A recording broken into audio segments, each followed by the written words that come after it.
तो नमस्कार। आप लोग लहरी बाबू को बहुत दुलार, बहुत प्यार, बहुत सपोर्ट दिए हैं। फिर से मैं इनका वीडियो आप लोग दिए हैं तो मैं फिर से आ गया हूँ शूट करने के लिए। तो आप लोग इनका वीडियो सुनिए, गाना और लाइक और सब्सक्राइब, और नए हैं चैनल पर तो शेयर जरूर कीजिएगा। लीजिए।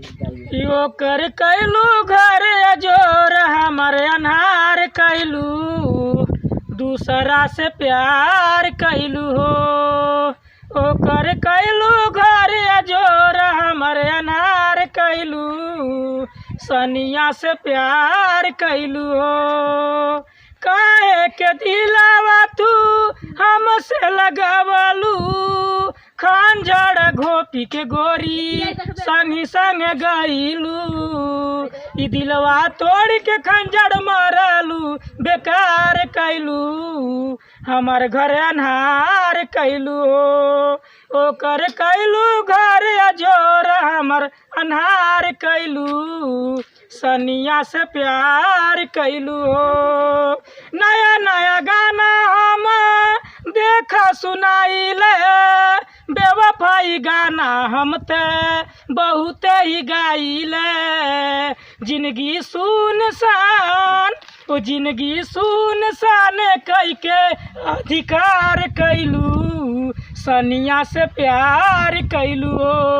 ओ कर कैलू घर अजोर हमारे अन्हार कैलू, सनिया से प्यार कैलू। जब इहो खरीदला नया इहो साइकिल, मारी दहलू करे जामे तिलिया भईकिल। ऐसन कैलू खंजर तिलिया तलवार कैलू, सनिया से प्यार कैलू। ओ कर कैलू घर अजोर हमारे अन्हार कैलू, सनिया से प्यार कैलू हो। जय हिंद, जय भारत। ओ ताली बजाओ यार। Super super song. भाई लोग यही निवेदन है, इनका गाना को आप लोग ज़्यादा से ज़्यादा शेयर कीजिए। हमको बहुत अच्छा लगता है इनका सॉन्ग। आप लोगों को अच्छा लगा हो तो आप लोग इनको आगे बढ़ाने में एकदम सपोर्ट कीजिए। मुझे बहुत अच्छा लगता है इसका गाना। अच्छा लगता है ना? बहुत अच्छा लगता है। हाँ, तो अच्छा लगता है तो आप आगे इधर आइए। हमारे जैसे गाना बोलते हैं, हमारे जैसे आप ही जैसा यह गाना गा रहे हैं। ये देखिए, इनका गाना बहुत अच्छा लग रहा है और सपोर्ट भी इनका आप लोग कीजिए और ज़्यादा से ज़्यादा शेयर कीजिए। और मैं कहने वाला हूँ कि ऐसा ऐसा गाना मार्केट में मैं बहुत सारा जानूँगा, या मेरे साथ जुड़ चुके हैं। और आप लोग इनका गाना आप लोगों को अच्छा लग रहा है तो आप लोग सपोर्ट जरूर कीजिएगा।